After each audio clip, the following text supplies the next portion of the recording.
What's up YouTube? Agent Zero here, and today I'm going to be comparing two legendary energy auto rifles, the Null Calamity 9 and Uriel's Gift. First we'll take a look at some of the stats, get into the perks, some gameplay, and finally what I think about these two guns.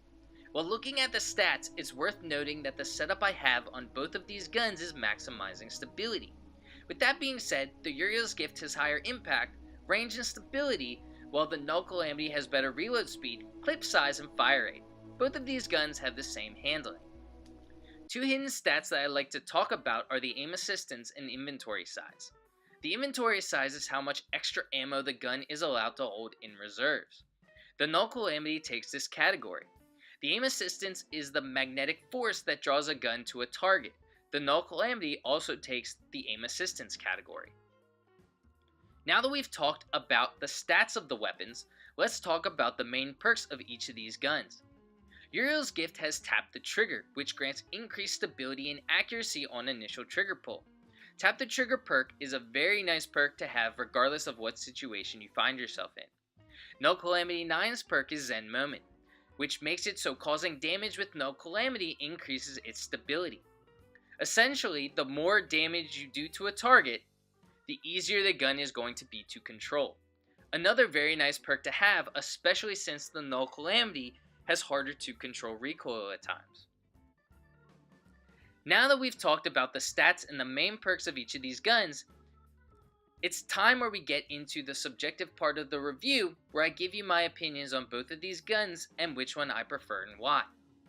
For PvE, both of these guns are very good, but one of these guns just feels a little bit better when facing hordes of enemies.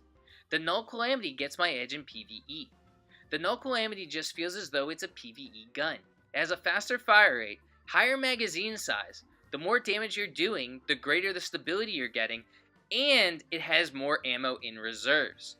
I found myself running out of ammo a lot more with the Uriel's Gift than I did with the Null Calamity.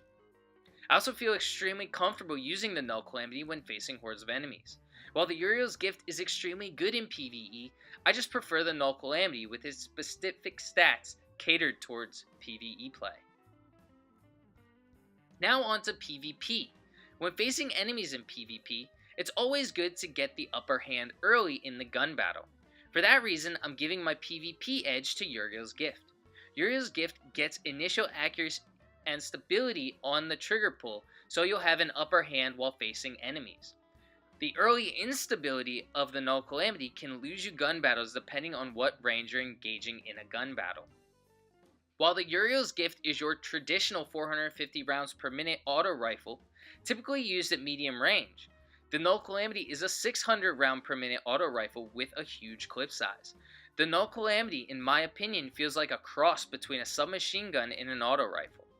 If you're more of a closer range player, the Null Calamity will probably do better for you. However, if you're more of a traditional auto rifle sense, the Uriel's Gift is your gun. Overall, I really enjoy using both of these guns, and will switch back and forth depending on what game mode I'm playing. Overall though, if I had to choose just one, I'm giving my edge to Uriel's Gift. The initial accuracy and stability is great for any situation, while the initial instability of Null Calamity can end up losing you a gun battle or two depending on which game mode you're playing in. So what do you think about these two guns? Leave a comment in the comment section and let me know. If you do enjoy this video, feel free to give it a thumbs up. Subscribe to my channel for more Destiny 2 content. Well, until next time, peace!